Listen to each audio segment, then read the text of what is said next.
Престојните локални избори се втори за Оливер Спасовски како министер за внатрешни работи и први откако СДСМ ја има централната власт. За подготвеноста на полицијата за престојните локални избори и за други актуелни теми, во денешното неделно интервју разговараме со министерот за внатрешни работи Оливер Спасовски. Господине Спасовски, опозицијата речиси секојдневно ве обвинува за користење на полицијата во партиски цели, како во случаите со активистите од Ново село или кандидатот за градоначалник на Кавадарци. Каков е вашиот коментар на ова? Што се случува реално на терен?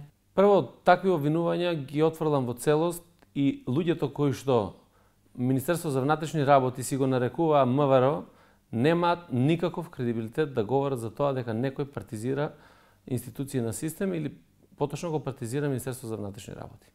За нас врвен приоритет е да имаме фер и демократски избори, затоа се подготвуваме. Правиме обука на сите полициски службеници кои што ќе учествуваат во спроведувањето на изборите, заедно со ОПСЕ, преку 9000 полицајци ќе бидат на таа обука. И најважно од се е да имаме соработка и да бидат на висина на задачите политичките партии, политичките лидери, за да имаме фер и демократски избори. Јас тоа јавно го кажав и уште еднаш ги повикам и политичките партии и граѓаните да помогнат на Министерство за внатрешни работи, да имаме партнерски однос, се со цел да обезбедиме јавен ред и мир, да имаме безбеден изборен процес и да имаме ден на избори кој што ќе ги задоволува критериумите за слободни демократски фер избори, односно граѓаните да можат самостојно да одлучуваат. Заврши времето кога се злоупотребува и полициски службеници, и материјално-технички средства, и возила, се во интерес на политичките партии. Ниту еден политички службеник не смее да учествува во политичка кампања за било кој од политичките субјекти во Република Македонија. На 2 недели пред изборите, каква е вашата процена? Спремно ли е Министерството за внатрешни работи да спречи инциденти на изборниот ден? Да, Министерството за внатрешни работи е подготвено и ги правиме сите крајни подготовки за да имаме добар процес. Значи ние секојдневно се вложуваме во тоа да нема инциденти, да се намалат бројот на инциденти или да не дојде до посериозни инциденти кои што би можеле да го нарушат изборниот процес, меѓутоа за тоа треба сите заеднички да го направиме, а Министерството за внатрешни работи својот дел од работите, надлежностите кои што ги има, овластувањата кои што му стојат на располагање, ќе ги спроведе за да навистина се обезбедат фер демократски избори и најважно од се граѓаните слободно да можат да донесат одлука. Последниот месец Министерството за внатрешни работи поднесе кривични пријави против неколку градоначалници, а опозицијата ве обвинува дека тоа е во функција на предизборието. Се работи според вас за дела сторени пред неколку години. Зошто не почекавте да поминат изборите, па потоа да ги спроведете ваквите пријави за да не се создаде впечаток дека сепак се работи за престојните локални избори? Видете, Министерството за внатрешни работи мора да работи врз основа на факти и на аргументи кои што се утврдуваат во рамките на работењето на овластените полициски службеници. И дали е изборен период или предизборен период или постизборен период е релевантно од аспект на правдата и на законитоста. Вие кога видите извештајот на Прибе, јасно укажува дека не се превземаат доволно мерки кои што би ја задоволиле правдата во Република Македонија. И од тој аспект на вистина временски детерминиран систем или модел кога и на кој начин ќе реагира Министерство за внатрешни работи е релевантно. Ние мораме да ги утврдуваме фактите и доказите и без разлика дали е некој на одредена позиција или обичен граѓанин во Република Македонија, доколку постојат аргументи и факти кои што треба да бидат процесуирани соодветно, тоа треба да се направи.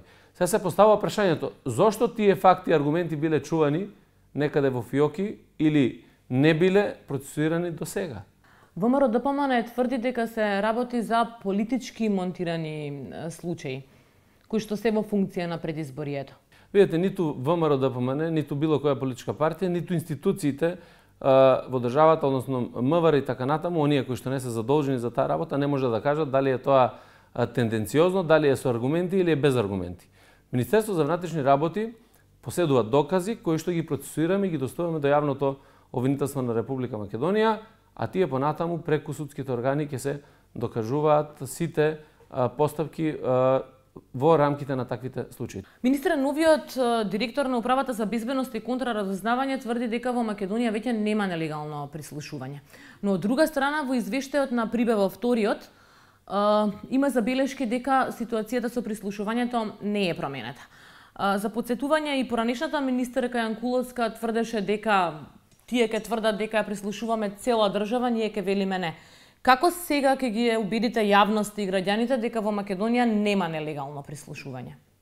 Прво сакам да разграничиме две работи. Тоа што Јанкуловска го има кажувано во јавноста, тоа индицира дека таа знае за прислушувањето и укажува дека некој ќе кажува дека не се прислушува, односно дека се прислушува, ние ќе се браниме. Ние тврдиме одговорно дека во овој период од формирањето на новата влада нелегално во Република Македонија не се прислушува. И за тоа може да имаме експертски контроли, собраниски контроли во секое време. Ние стоиме на располагање и отворени врз основа на законските прописи да се направат такви контроли. Меѓутоа, дополнително и кај нас се поставени системи на контрола на целиот систем, за да нема субјективности во однос на оваа работа, односно оваа надлежност на Министерството за внатрешни работи. Што се однесува до извештајот на Прибе, тој укажува дека во Министерство, односно во Република Македонија нема превземено нови чекори кои што би создале нови законски рамки, нови надлежности и така натаму во системот на прислушување. Меѓутоа сакам да потенцирам уште еднаш, да информирам дека процесот на реформи во системот на следењето на комуникации и безбедносните служби е започнат. Веќе сме во период на формирање на една меѓуресорска работна група која што ќе работи на реформа на следењето на комуникациите, понатаму ќе се продолжи со реформа на безбедносните служби. Наша цел е да го реформираме целиот овој систем, да воспоставиме механизми на контрола, и тоа пред се силна парламентарна контрола, граѓанска контрола и експертска контрола, да воспоставиме систем кој што би функционирал исклучиво во заштита на уставниот поредок на Република Македонија и борбата против криминалот и корупцијата, и систем кој што ќе ги содржи најдобрите европски пракси и ќе има минимум можност за злоупотреба од било кој. Надвор од високо политичките теми, низ Македонија секојдневно гинат луѓе на патиштата, слична ситуацијата и во Скопје. Каде е сообраќајната полиција? Значи, еден од најголемите проблеми во делувањето на македонската полиција може да се посочи дека е делот на сообраќајот. Зошто е тоа така? Пред се неколку пати истакнувам во јавноста, недостатокот на полициски службеници си го прави своето за неприсуство на терен. Скопје како сектор за внатрешни работи е сектор во кој што недостасуваат најголем број на полицајци. И тоа директно имплицира дека вие на терен не може да имате доволно полициски службеници. Иако ги зајакнуваме сега и контролите, меѓутоа недостатокот на полицајци го прави своето. Меѓутоа тоа не е нешто за оправдување. Ние мораме да работиме, да бараме начини како тоа да го средиме, за да можеме, нели, граѓаните да го почувствуваат тој бенефит, меѓутоа и овие прекршоци кои што се прават сообраќајни да навистина го намалат нивото. Еве конкретно во Скопје на потегот од Порта Влае до Сити Мол, речите секојдневно граѓаните се жалат на бучава пред се од мотори. Како министерство навивте пред околу 2 месеца некаква акција токму на тој потек, но проблемот останува. Значи, министерството од моментот кога најави има изготвено план за постапување токму на овој дел од градот, на градскиот парк и така натаму. И секоја вечер се присутни патроли на Министерството за внатрешни работи во рамките на можностите кои што ги имаме. Јас затоа кажувам дека полициските службеници кои што недостасуваат го намалува бројот на екипи кои што може да бидат на терен. Големината, должината на тој потек на булеварот и така натаму овозможува да неколку полициски патроли имате на тој потек, меѓутоа не може на помало растојание да имаме многу патроли, многу полициски службеници кои што би го превенирале сето тоа. И тука настанува најголемиот проблем, бидејќи ќе ги насочиме луѓето, ќе бидат на еден од потезите, се појавуваат, се поместуваат после тоа еве кај спортската сала Борис Трајковски, па градскиот парк и така натаму.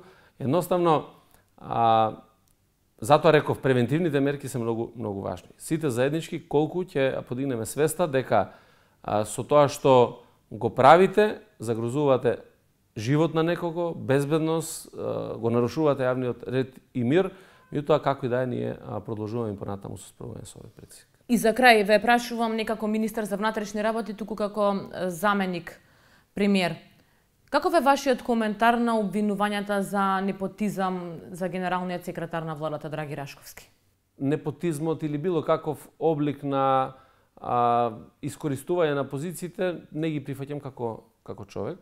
Да видиме за што станува збор во однос на непотизмот. Знаете, дефинирањето некогаш на поимот непотизам во државата не е баш најсоодветен. Според опозицијата се работи за мајката на неговата сопруга, тоа е сепак за кум се работи во еден друг случај. Да, меѓутоа сакам да ви кажам дека функционерите во Република Македонија не се осудени нивните семејства да не работат никаде.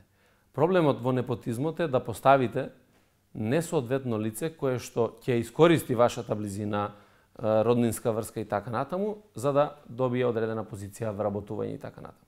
Значи, од тој аспект, ние не смееме да дозволиме да лица кои што не ги исполнуваат условите за работа, да бидат вработувани само заради тоа што се во блиска роднинска, пријателска или било каква друга врска со било кој од функционерите во државата. Доколку се исполнуваат условите, доколку тие луѓе се стручни и компетентни, може да извршуваат таа задача, тогаш не гледам никаков проблем да бидат вработени. Ви благодарам на одвоеното време. Тоа беше се во неделното интервју на Радио Слободна Европа. Довидување до следната недела.